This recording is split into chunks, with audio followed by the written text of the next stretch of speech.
ल हजुर नमस्कार। अब किस्ताबन्दी घरको विषयमा तपाईँको यो भिडियोमा डिटेल दिँदैछु। किस्ताबन्दी घर हाम्रो चितवन जिल्ला महानगरपालिकाभित्र 3 नम्बर वाडामा पर्ने घरहरू छ हैन। पुलचोक र सहीचोकबाट पश्चिमतर्फ जाने बाटो 2.5 किलोमिटरभित्र एरियामा पर्छ यो। अब यो घर भनेपछि के छ भनेपछि तपाईँको यसमा 50 लाखको घर छ, 40 लाखको घरहरू पनि छ, 35 लाखसम्मको घरहरू पनि किस्ताबन्दीमा छ। अब यसमा पे गर्नुपर्ने के छ भनेपछि सुरुमा 30% यसमा डाउन पेमेन्ट गर्नुपर्छ।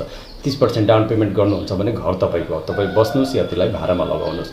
बाँकीको जुन 70% हुन्छ त्यो तपाईँको 5 वर्षको अवधि दिएको हुन्छ।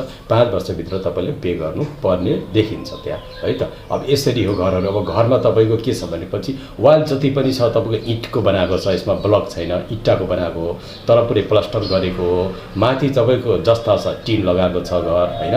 अब जग्गा भनेपछि तपाईँको 5 धुरमा पनि छ घर बनेको, 4 धुरको पनि घरहरू छ, तपाईँको 7 धुरको पनि घरहरू छ। अब यस्तै हेरी छ, त्यो अनुसारको तिनीहरूको मूल्याङ्कन छ है। अब यो घर भनेपछि तपाईँको लगभग झ्यालसाल सबै लगाए कम्प्लिट छ। त्यहाँ मान्छे रेन्टमा भाडामा पनि बसिरहेको छ मान्छेहरू हैन। तपाईँले लिने हो मात्र अब रङ पेन्ट तपाईँको इच्छा छ भने रङ पेन्ट गर्नुहोस्, बस्नुहोस्, के छैन। अब रुम भन्ने कुरा तपाईँको 3टा रुम छ प्लस एउटा किचन छ, शुद्ध तपाईँको 4वटा छ, टोयलेट छ, चापाकल छ।